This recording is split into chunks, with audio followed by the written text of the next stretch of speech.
right, welcome to Raising Funds for World Domination, day number 233, I think.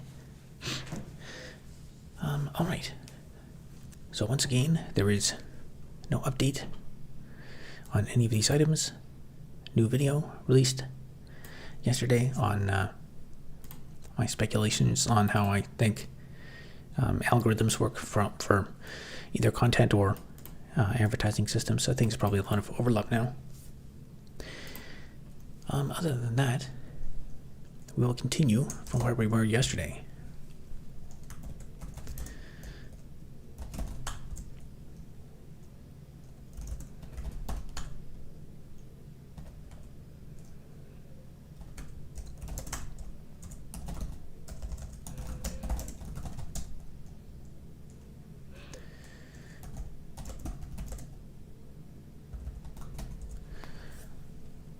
All right, so yesterday I was doing refactoring work.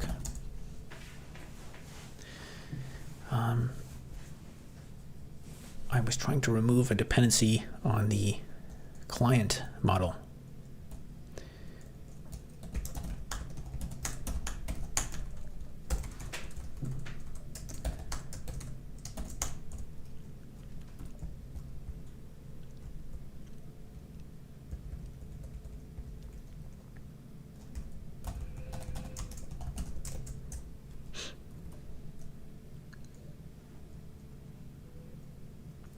So I think it was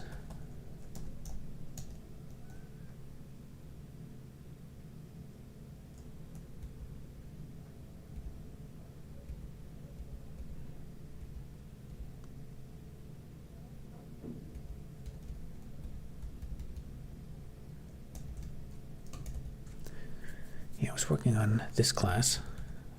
I guess what I could do, I can get rid of some references right away.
Starting to get cold here.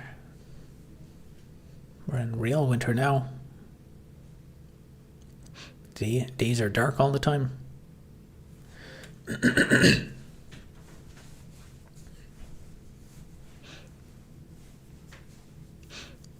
about to watch your World Domination plan. Excellent. Yeah, I think it's a pretty good plan. Hopefully you like it. You can get on board.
Okay, I guess it already has access to that.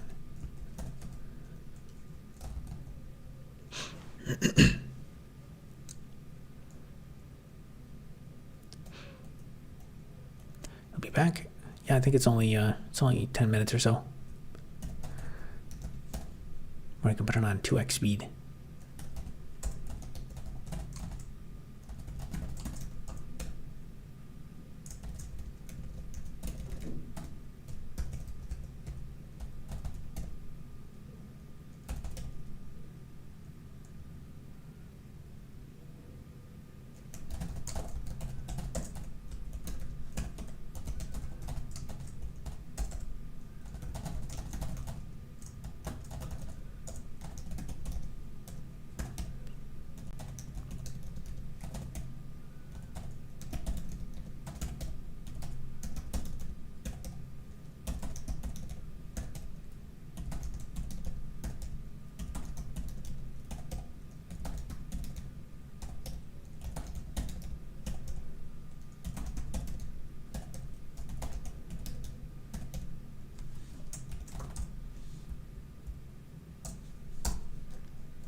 All right, that works.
Linux command for MMO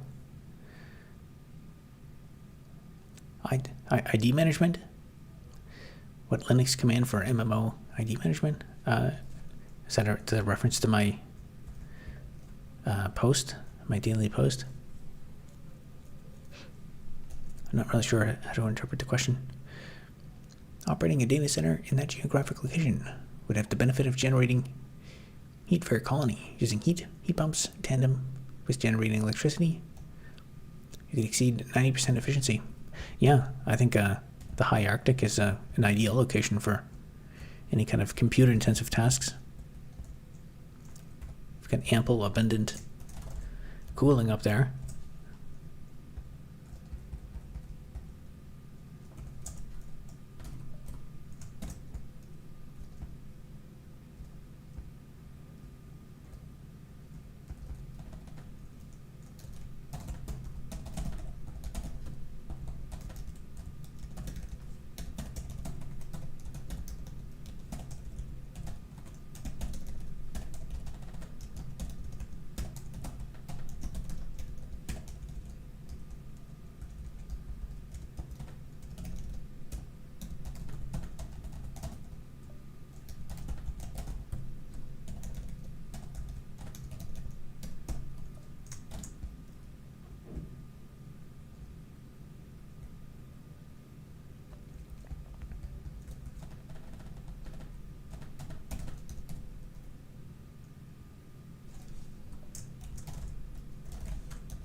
Got a literal ton of lumber sent to my house.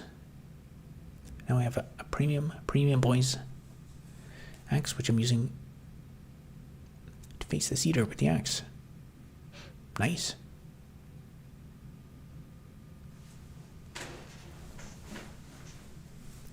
Now you can build stuff. Now you know how much of a scam housing is, because you have all the raw materials there.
I'm back.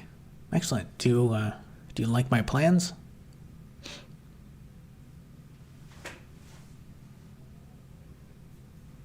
Not a scam for me. Mine costs $18K.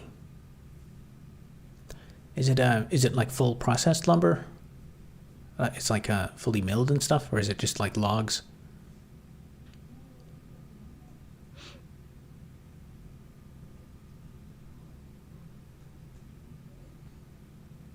Watch your video. I do have some questions, indeed. Fair enough.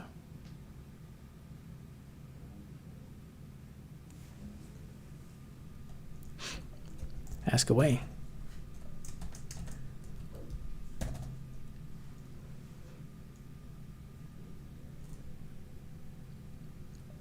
House is 18K? Oh, I thought you meant the...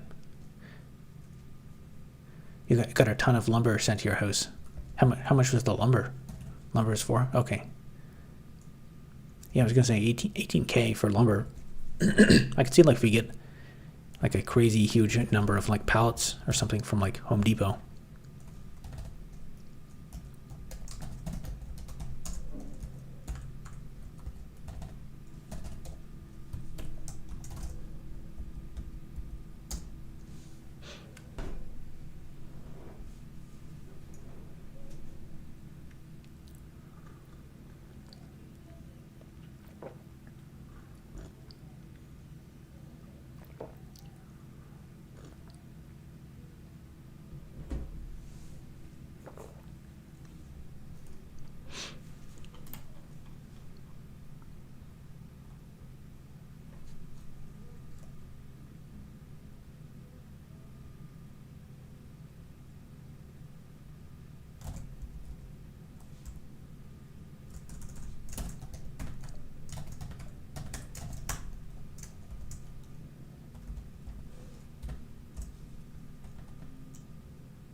What do I do for caches?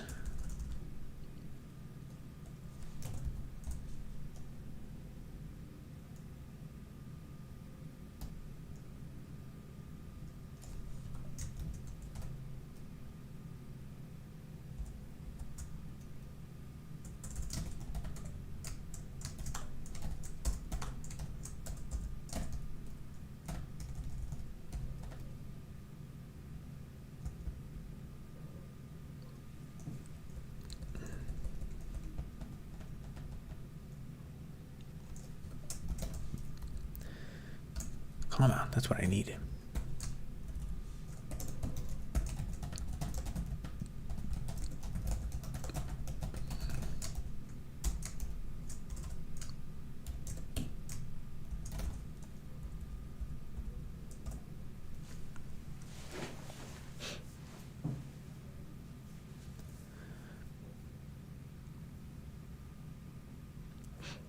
Two and a quarter inch. Two and 1/4 per pound.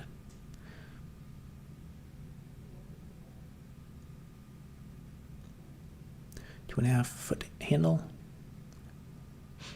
Great for facing and sculpting. Interesting. You're doing some sculpting?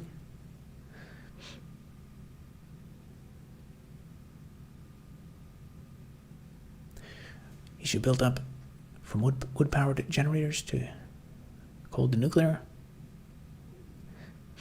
Yeah, that would be a good theme for the game. Would you consider miniature nuclear power generators? Maybe. I don't know. If you get involved in making nuclear reactors, though, that'll catch lots of attention. Especially if you plan it publicly on the internet.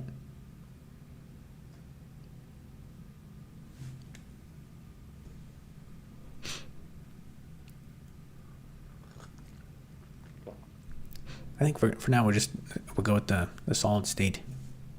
I guess not quite solid state, but just the heat pump idea. I think that's that way if there's leaks and stuff,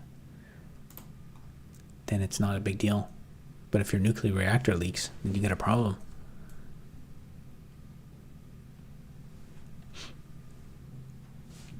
Attention is good.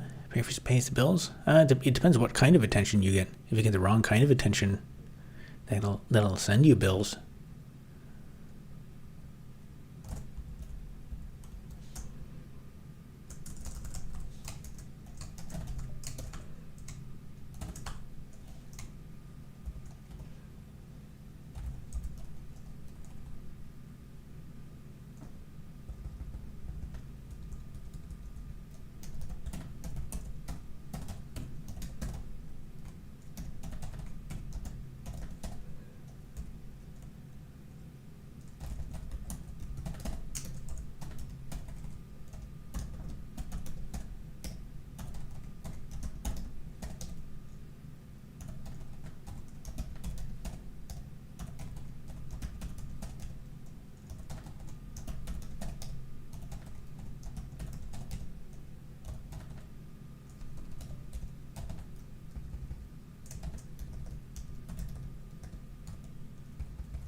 Right, that now has removed its dependency on the client model.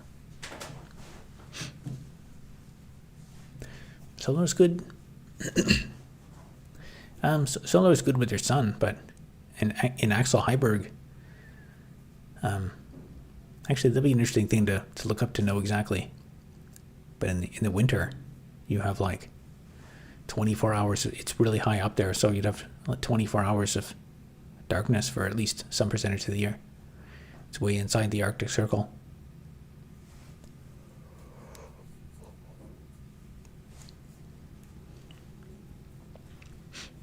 most hydro is nuclear anyways.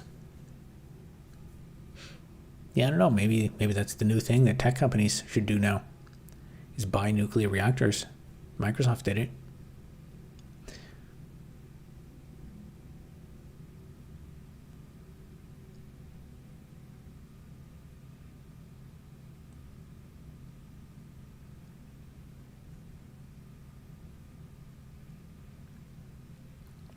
I think it was 70% hydropower from nuclear. I'd imagine it's very different everywhere. Probably also depends. Managing load is a very complicated real-time process. Well, I guess Tom Scott has a video on that about like how they the power company, everyone at the power company watches some like British sitcom or something like that, because when the commercial comes on, everyone goes and makes some tea, and then that like almost takes down the power grid, so they have to like open a dam just so people can make tea at commercial break. Stored in summer, use battery and hydro in winter.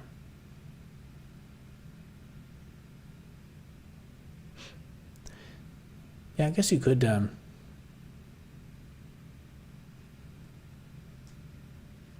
guess a big issue is like, where do you store?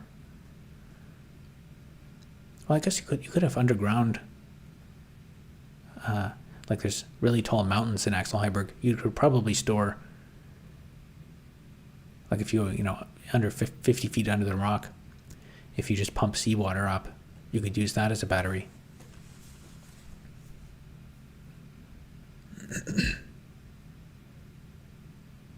Yeah, have these like enormous underground caverns. I guess. Yeah, you have to calculate the efficiency of that, but that probably would be a reasonable, renewable source for such a remote location. I'm not sure if in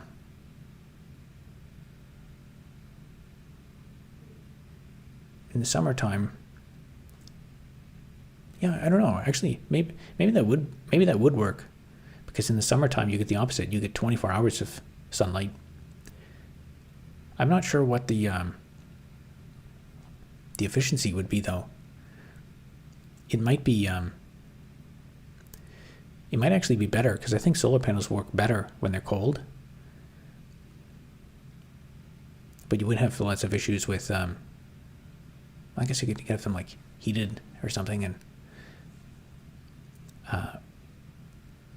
have the ability to like burn off the snow that's covered on them.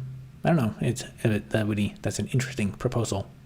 Use solar energy, because at the poles, solar energy, I think theoretically would be it would be the most efficient place in the world for solar, is at the extreme poles.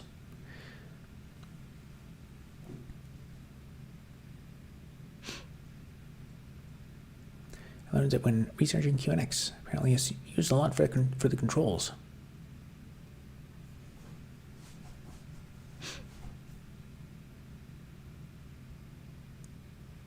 Yeah, I've heard QNX is used for specifically a lot of super safety critical real-time stuff. Got disconnected. Oh no. I worked at a power company.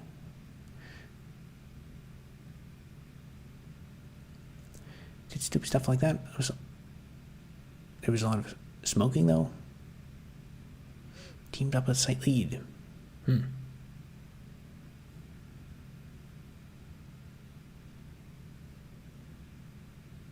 Not sure if I'm correctly ascertained the seriousness of your plans, or the time frame in which you expect to complete them. How long do you think it'll take? It's really all on the financing. So lately, the financing has been slowing down. I've streamed the last few days, and I haven't made even a single dollar. So once I raise $12 billion through super chats, and then plus the 30% that Google takes, so it's going to take a long time. If I raise $100 a day, how many days that's going to take? It's going to take a lot of days. But just going to keep at it. I'll just think positive, and I'll get some generous donor. Most power companies use hydro to store nuclear power in off hours. You just pump the water up into some caverns. Quite efficient to store power with hydro. Yeah, I think that would be a pretty. I mean, I like the idea of stuff where if the whole system fails, if it's just like no problem, like if the mountain blows up, then you just have leak a bunch of seawater, and you don't have no Chernobyls or anything, and the cost is low. This simplicity is there. Excess heat generation can be used to make nice greenhouses with hot pools. Make a nice tourism. Yeah, you could store solar in the summer with hydro, and then use all that gravitational potential energy in hydro to power the winter. Legit system. Yeah, actually, I never. You mentioned solar, and I was thinking initially, solar would be a terrible option for the high Arctic. I'm not sure. I guess I'll have to Google this if I remember to look up like what is the efficiency of a solar panel in the high Arctic in the extreme summer, because you have 24 hours of daylight up there. So presumably you would get way more power per day in the polar extremes during that period. So it could be a viable strategy.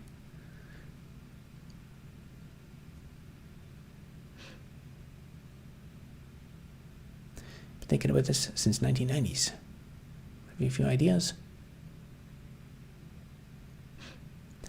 Yeah, honestly, when it comes to like the efficiency of everything in the world of power, a very significant percentage, like if you just look up what do people use electricity for in industrial and domestic, a very significant percentage of electricity is used for heating and cooling, but then also a lot of the stuff that you would say, oh, this is not really heating or cooling, it's actually to power like some indirect system that is responsible or potentially not even necessary for cooling, like in a switch mode power supply to make it more efficient. Like you have a fan. There's a fan inside the power supply that runs to circulate air to cool things down, and that would not need to exist if the power efficiency, if the whole system was just more efficient.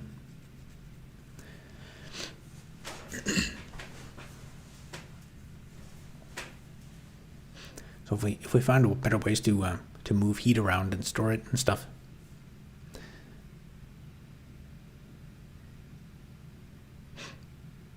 I bought a Garth online. I'm going to use the land I purchased in Colorado to do something similar to the idea you have there for the Arctic. Yeah, it sounds fun. I'd like to, if I had access and resources and stuff, it'd be fun to play around with some solar projects. What led you to want world domination? Like what? And your deep-rooted psychological, personal motivation. I'd say it's just it's about time someone take over the world, and fix all the problems, make all the energy systems efficient and stuff. I mean, technically, someone has to take over the world, because if I don't do it, someone else will.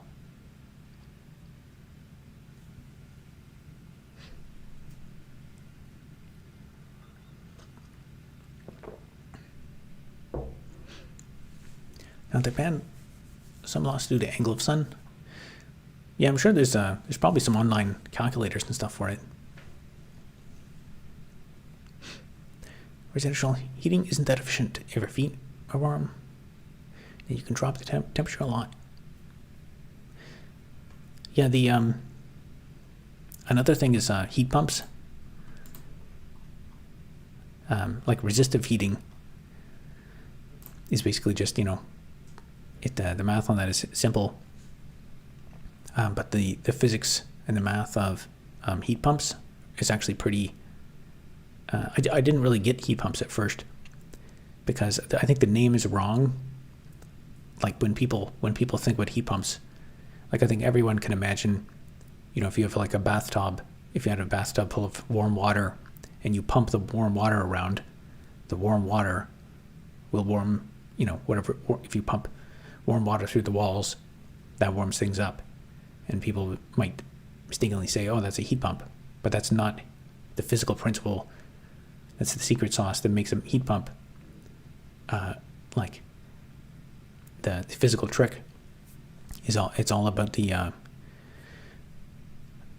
it's about the steps of the, what is it? I always forget these. Adiabatic compression versus isothermal compression. I think those are the key differences. And anyway, the change of the fact that when you compress the gas, it heats up, and then you just let it. You let that heat energy, just dissipate into the surroundings, and then you just let it expand and sucks the heat out of the environment. And there's a ton of innovation you could do with like different refrigerants too. So you could have like multi-stage heat pumps, and you could also there's tons of places like along the heating pipe system where you could capture and recycle parts of the heat.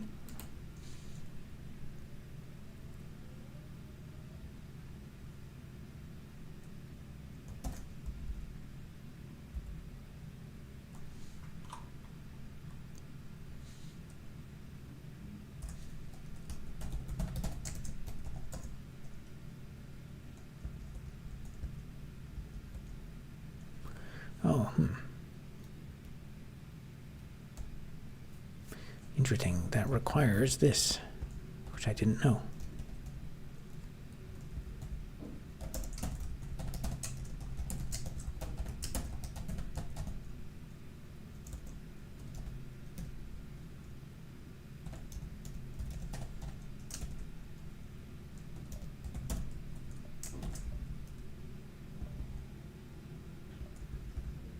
I may have to get that out of the base class.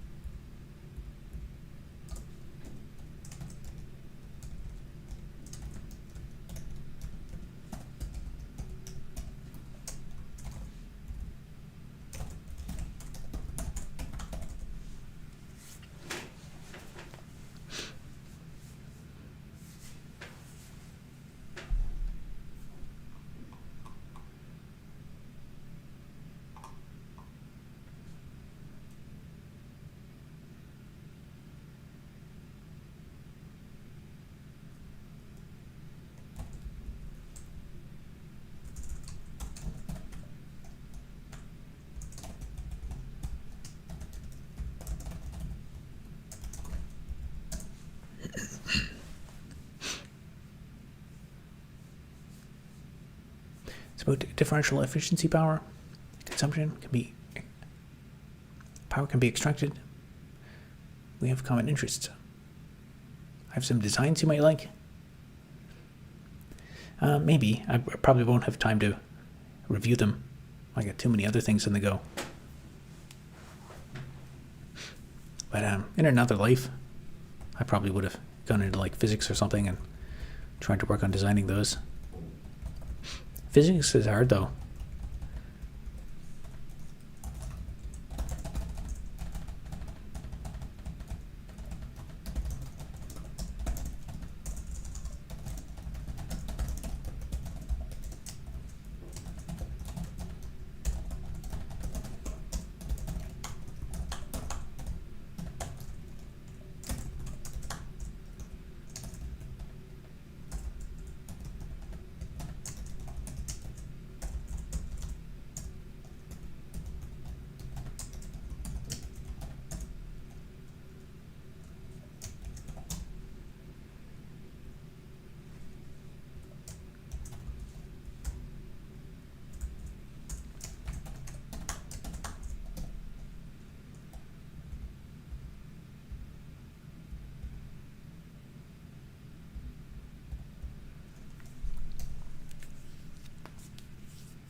Nice. That's not even needed. Excellent.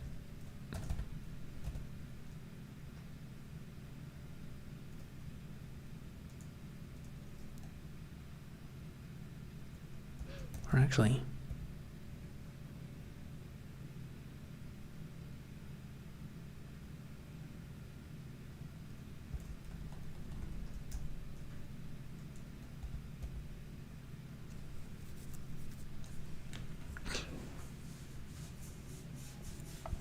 what is the temperature? The temperature is 1. Thank you for asking.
Metric thinker.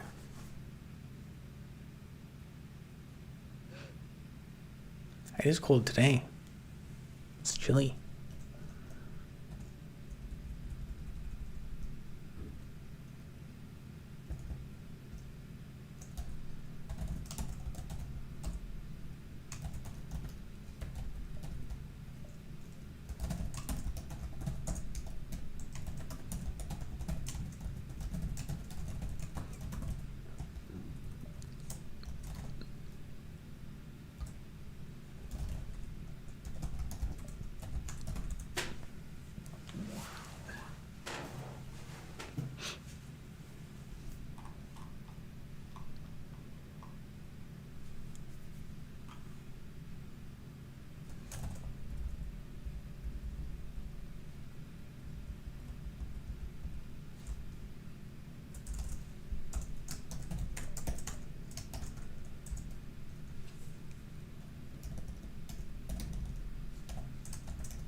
peak temperature of combustion in piston engine can be used to power a forced thermal catalytic Embert process chamber to reduce wood biomass to multiple fuels and producer gases. Yeah, there's a lot of that stuff that I think I saw something recently. I think it was might have been a Stirling engine. Some physicist came up with like a prototype for, I can't remember, I think it was a Stirling engine, or it was some new innovation of like something that's theoretically, it's always been like theoretically possible, but nobody ever like came up with a design, and it is some wacky design, and there's only like one of them in a lab right now. It's interesting that these things can exist, but nobody produced them. Oh wow, James Goodrich sends $10. Slash me sneaks in, looks around, sneaks out. Thank you very much. That's very generous.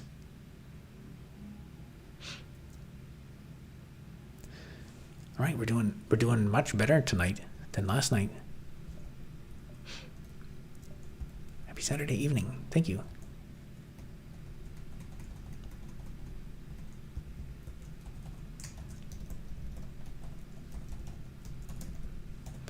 All right, let's continue.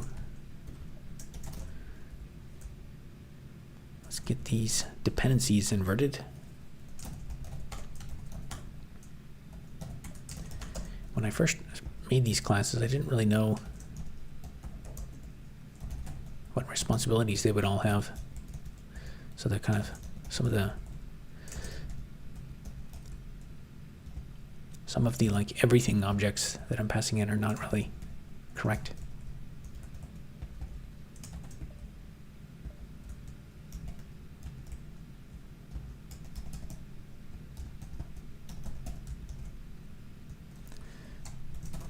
Okay, that's closer.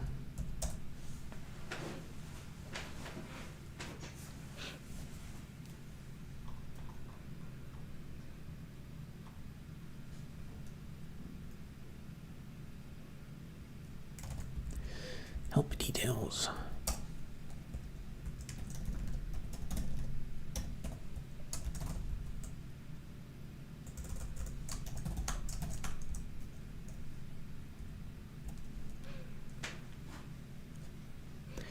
Watch your advertising video. It's a good watch. Excellent. Yeah, some of my recent videos, I haven't had a real winner video in a while, which is unfortunate, but I guess that's part of the problem is what YouTube reports is like the same thing over and over again. But the thing is I want to convey like multiple pieces of information, so I can't really, I don't know, maybe I should just like make the same video on like the sort command over and over and over again in different ways. Maybe that's the winning strategy. I mean with the favorite command series, I made a lot of those. There's like 100 of them, and they kind of trended a bit, but like not like they're kind of past their peak of trending, and they never like made a ton of money to begin with.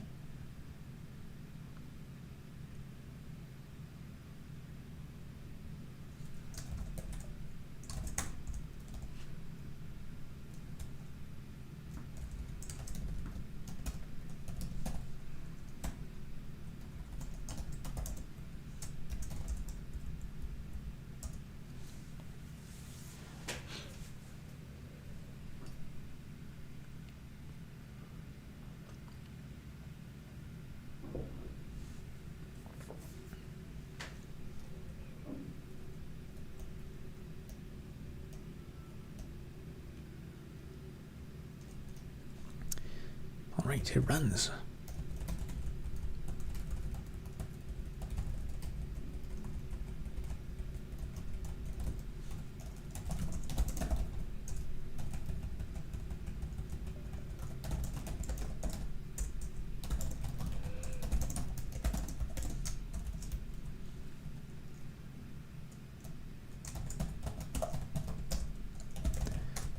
Okay, now I believe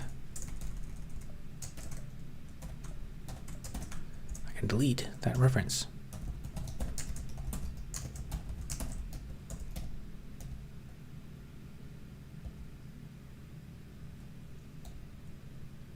Or maybe I can't.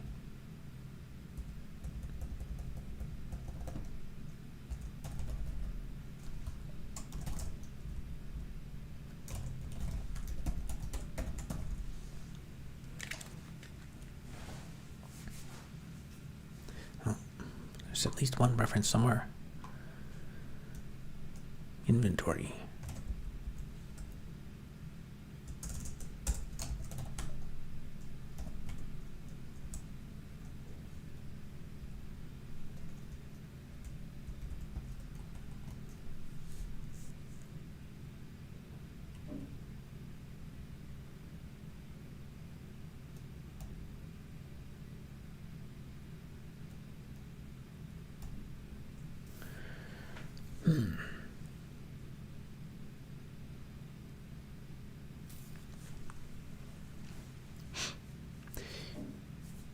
Any changes you make to the code for the game, does it get updated the same day as well, or do you compile a bunch and then drop a patch? I kind of just well, for the last little while, most of the coding I've done has been all on stream, and then I'll merge it in to my other branch, to my main branch, and then I deploy it. I just push it to GitHub. So there's, I think I pushed like on the 10th or something. That was the latest version. There's actually some issue, like if you pull the latest code, if you pull the latest release version should be stable. But if you pull the latest branch, I made some substantial changes to the model of how the player moves around, and there's race conditions where it can it'll crash randomly. And there's some gonna need to be some big architectural changes to fix that issue. I've been thinking about the permafrost methane extraction problem. Started adapting my heat engine pump design. Yeah, that's going to be a big problem, probably for our climate. Who knows what releasing all that methane is going to do? Maybe all the climate science is fake, and it's worse than we think it's going to be.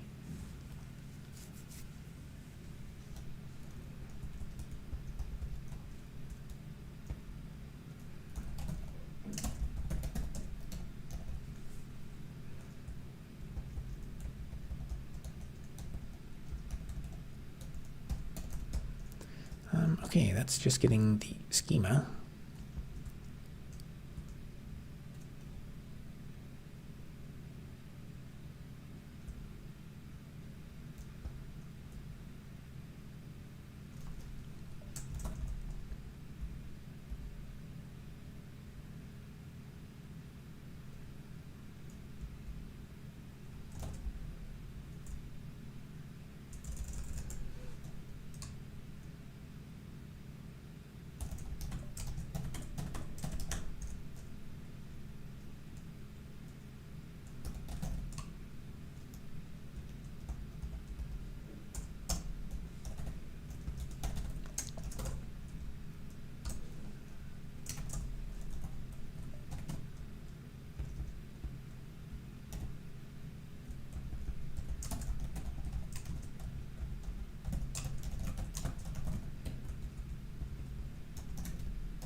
Oh, maybe we can just do that.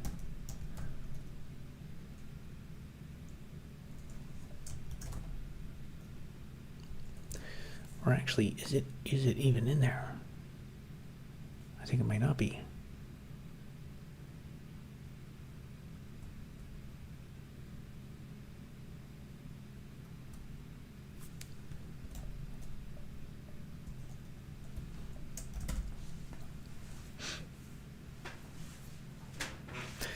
Yep, it's a problem.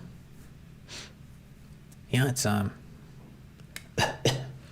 it's already in motion too. I assume you've seen those crazy like gas explosion craters up in that Siberia area where there's like massive holes from like decaying peat and stuff. There's a lot of methane released in those. And I guess, of course, all the oil wells and stuff. But honestly, probably anything humans are doing is probably pales in comparison to just like, I mean, there's thousands and thousands of square miles of like peat bog way up in Siberia.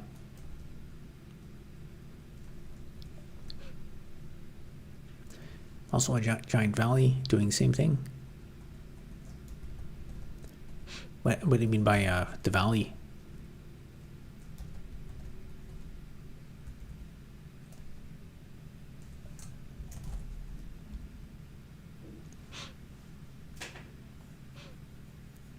As the holes?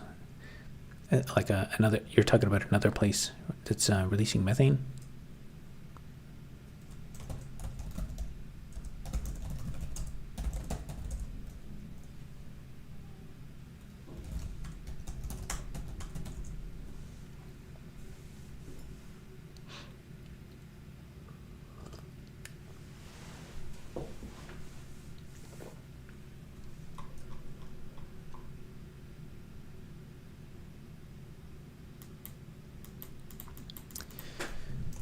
So that's the schema that it's missing.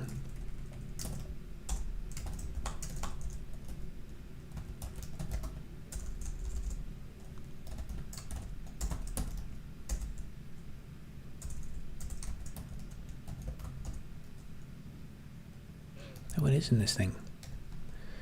So I don't even need that method.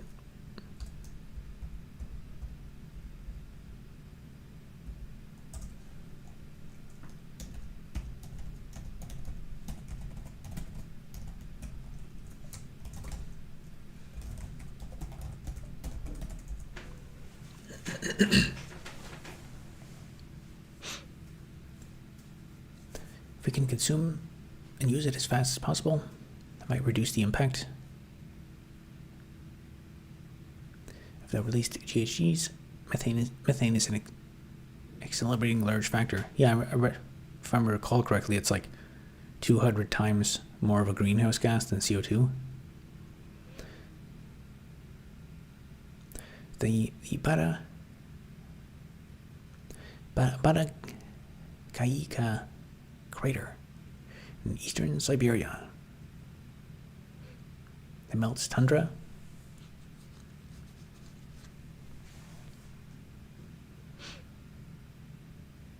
Interesting. There's a lot of interesting. The world is a really big place. There's also that random place in Siberia that has these like weird like stone formations. This like giant vast grassy plain with these like stone monoliths in it, and it was just discovered like recently, like the last, I don't know, 10 years or something.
Alright, that compiles.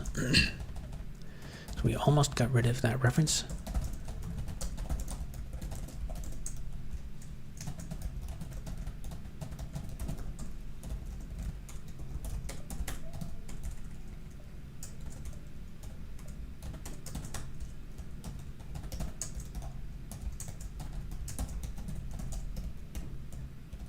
All right, excellent.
Oh, actually, that's not right.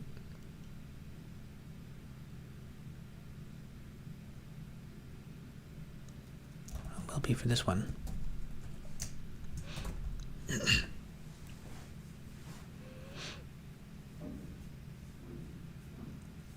Incredibly hard problem.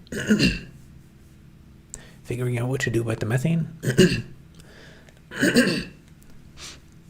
Yeah, I mean, it's that's one of those things where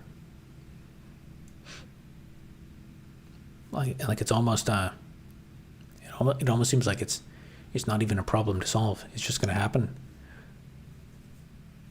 I don't really think there's much action we can take to convince people around it. The laws of economics are going to be the ultimate forcing function. Like the cost of some other part of the economy will collapse. Like insurance, the cost of insurance will just get so insane that'll prevent us. That'll be the ultimate stopping force.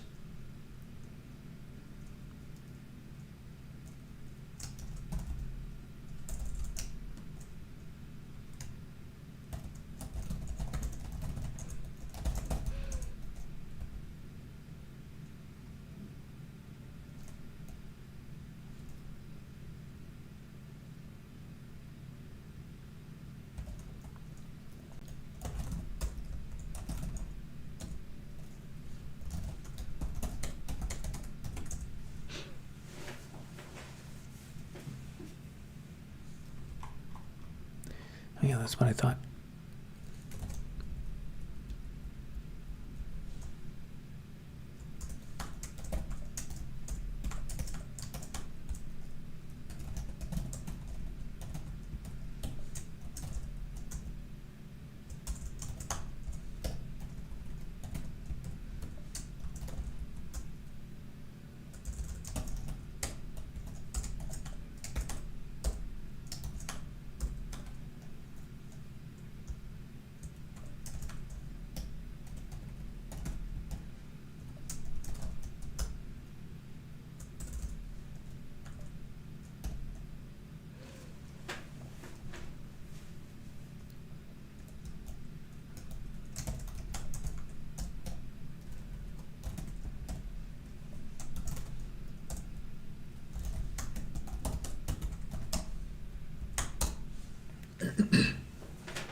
Robert, I graduated with a BS in computer science today.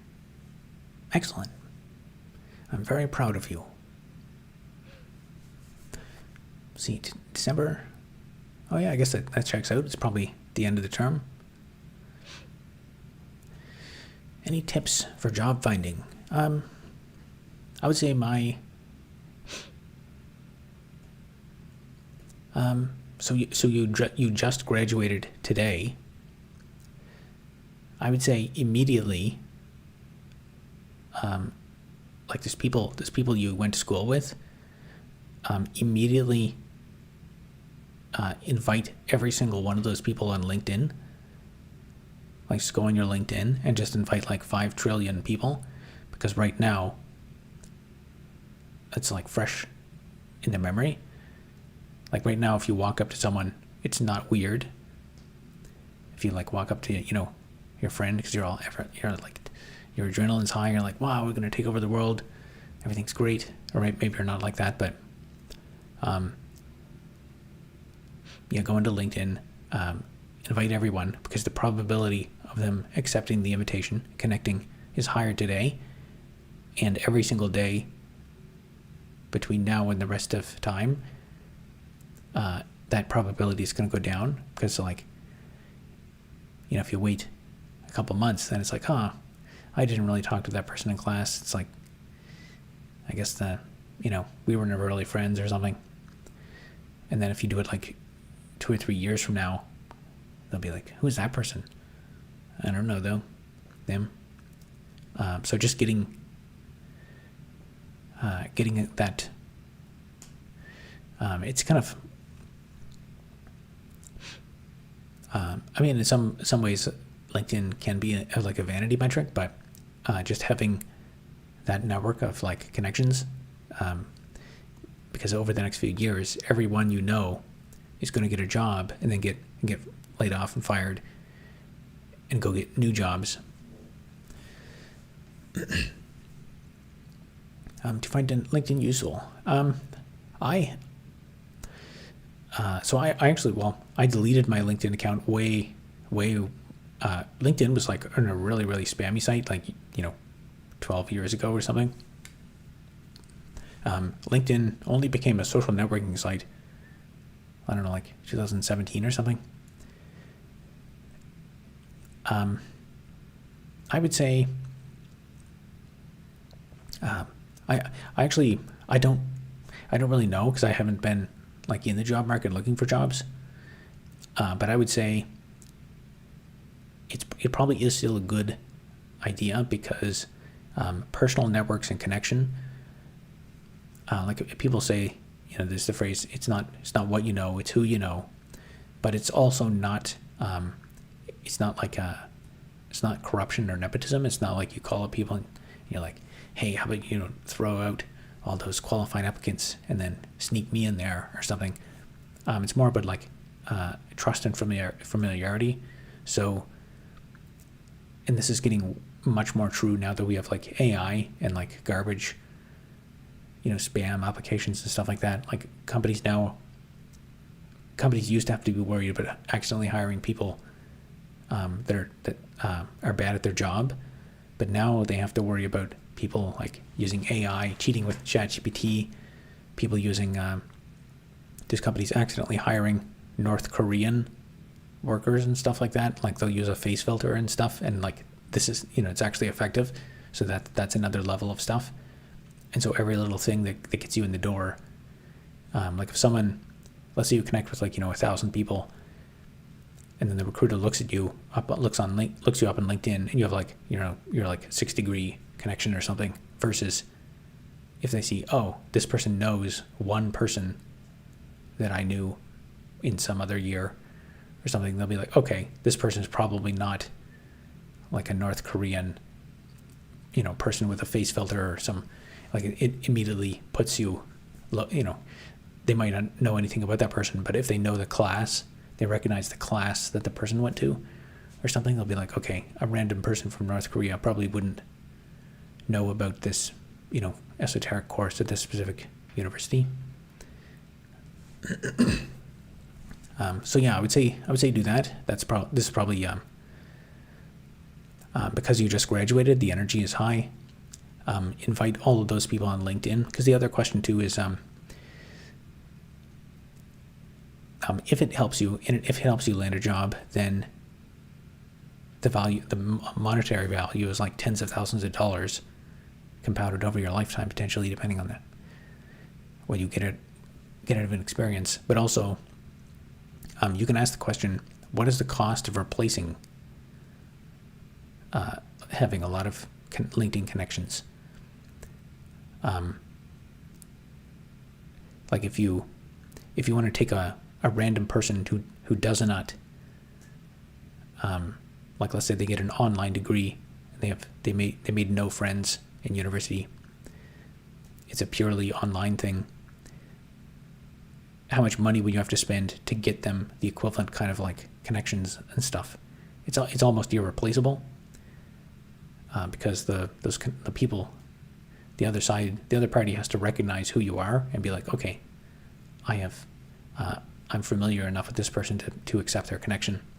Because some people accept everyone, but then there's other people that are very selective, and if you're connected to those people, and then if those people are a mutual of the recruiter who's looking at your application, they'll be like, okay, this is definitely not, if they're connected to so-and-so, that person is an introverted person who has that if they're connected to this person that has very few friends, that means that this is legit. It's an actual person. It's not just like cause sometimes I get people that I don't know will I'll see that I'll have one mutual with them, and then they'll invite me, and then I accept, and I think what they do is they just they click invite on every single person, and they do that, try and connect to thousands of people, and I don't actually after a few of those I stopped connecting with some of those because some of them are kind of weird. Used to run miles every night around the loop by the new TextNow building with my dog. One night, the big guy, the insurance company, was watching, so I stopped, sat down, had a smoke. Oh, is that a job tip? Only benefit I got from LinkedIn was my current job, which I got from applying. During the process, the firm held an open house. That's how I actually got the job.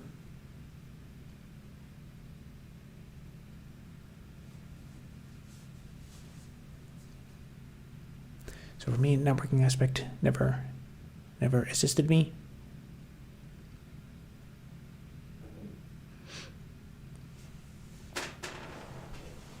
Well, you've said the only benefit I got from LinkedIn was my current job, but that's still one job. The thing is, if you there's a cost benefit analysis. The cost of just inviting everyone that you went to school with, the cost of that is costs you $0. But even if it's a probabilistic thing, there's say a 10% chance that helps you get one job over your lifetime, how much money is that worth? And what is how much money per hour are you making by just clicking invite? And then I would say also meet up if you I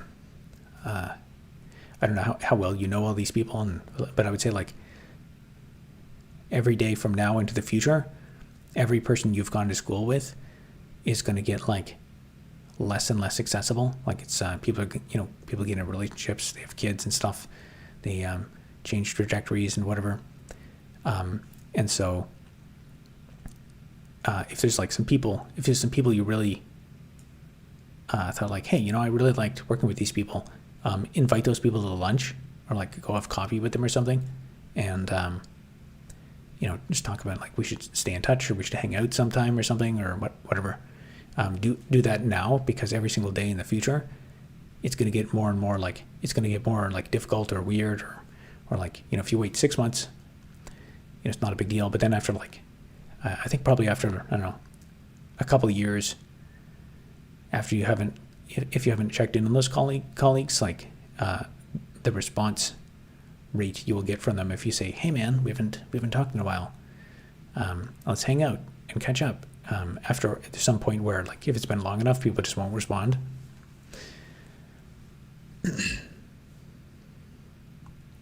One last question regarding the academic side of things. I have major imposter syndrome. I almost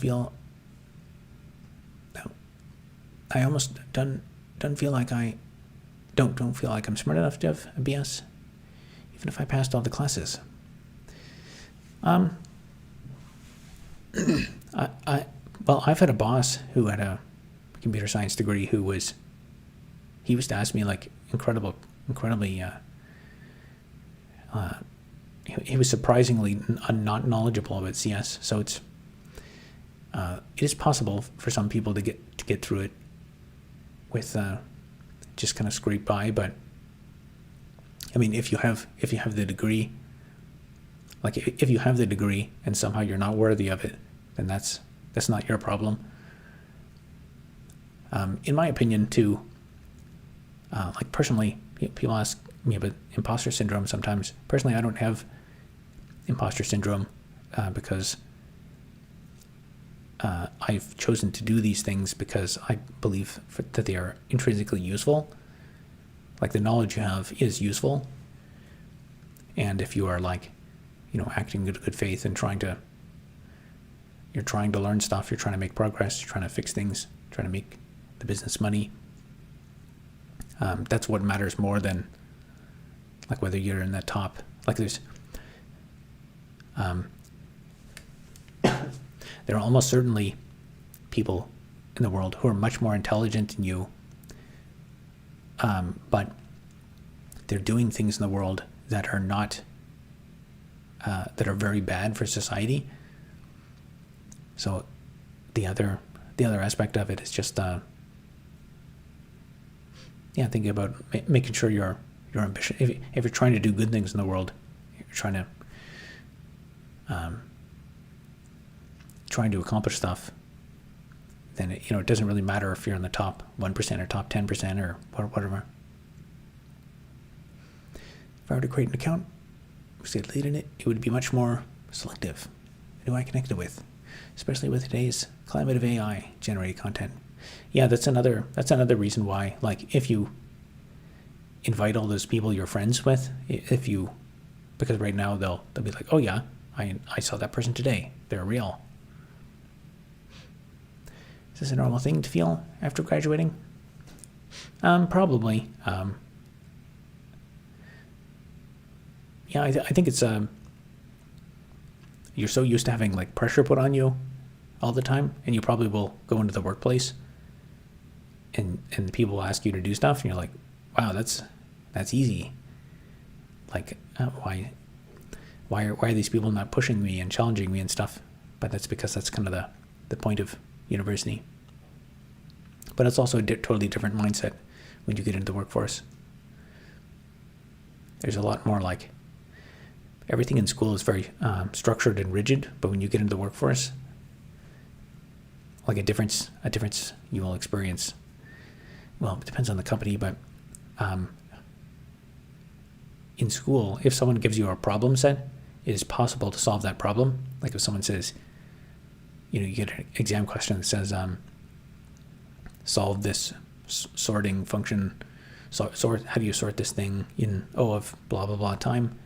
There's a solution to it because they're asking you that on an exam.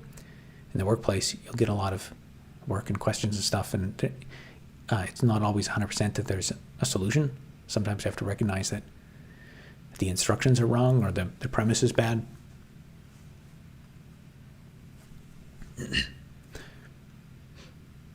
Do agree with light advice given so far, though, and to capture the current connections you have, so that you can reinforce them over time instead of waiting to catch up in a few years. Yeah, I'd say even if you wait a few years, it's not too late. Like it's not impossible, but it's just like I guarantee you, if you imagine, let's say you email every person in the class today and say, hey man, let's go out for tea, or let's go to this restaurant or something, and we'll talk about our future. And and if you know of people who are like, I don't know where you are, and I don't know where you and your friends are going, but if you can network with people who are going to physically be where you are, and like you could preemptively set up like an unemployment support group or something, so you can have a meeting once a month or something among all of you guys who are looking for jobs, and you can like talk about how, you know, terrible the job search is and stuff, and that would just I think that would make the job search less depressing if you had like your own little crew of people. And if you just graduated today, today's the best time to establish that support group, because every day that goes by, the response rate for, like, if you message everyone in your class is just going to go down every single day.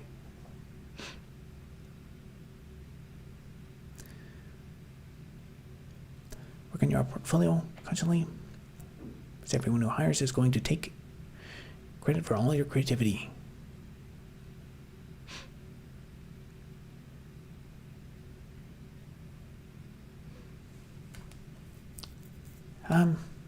Yeah, I guess when you work at a company, if it's all confidential. Yeah, with that, I'll probably leave it there for tonight. Oh, I didn't. Oh man, I'm close. Okay, maybe I'll fix this.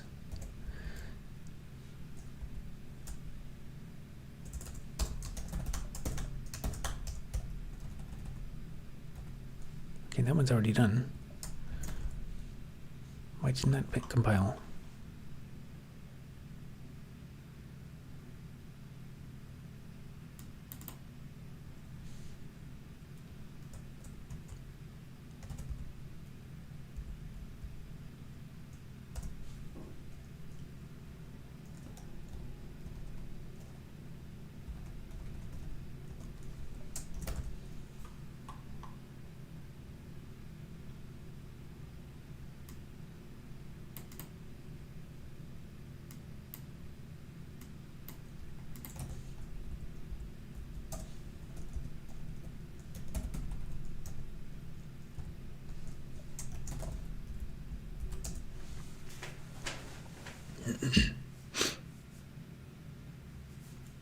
I would hire Robert as a consultant if I had the money. And you don't know my hourly rate though. What if it's increased substantially over the years? I'm gonna need $1 million per hour.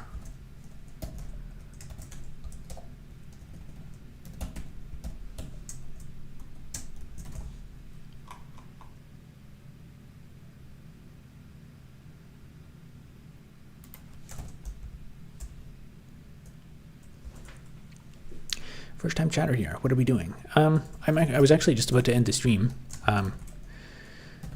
Throughout the stream, I talk with chat, and I've been I'm working on a terminal-based video game, and I'm currently refactoring a few things to change around some of the dependencies, so I can eventually implement a multiplayer mode.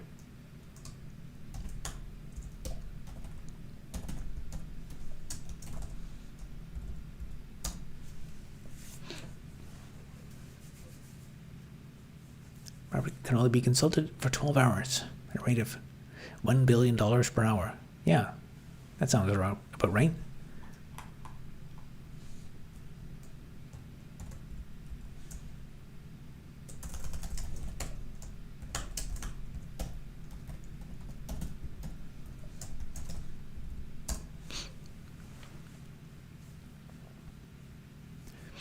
The question is, if I had $1 million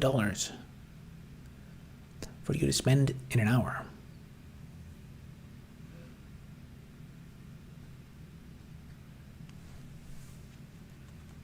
the question is, if I had $1 million for you to spend in an hour, is that what you want me to consult on? I found you because I saw a video about you on Instagram. Oh, interesting. That must be a stolen video. Yeah, my how to make a CPU video got stolen.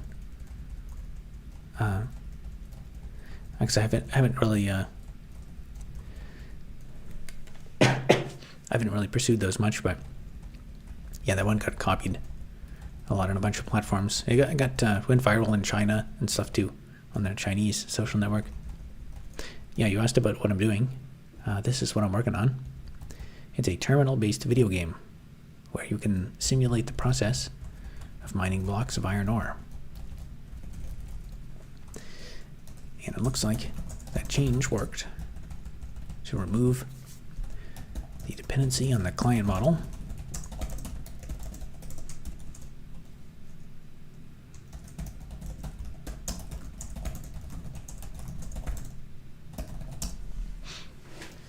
All right, and with that, I will call it a night. This was another successful night. Tomorrow I will pick up basically on the same thread of work. Yeah, mainly just getting rid of a lot of references to the client block model context. And then eventually I will be able to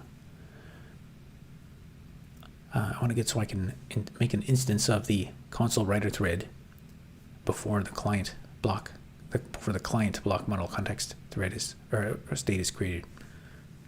And then I'm going to have to make it so I have like accessor functions that I call externally to create the UI. All right, have a good night.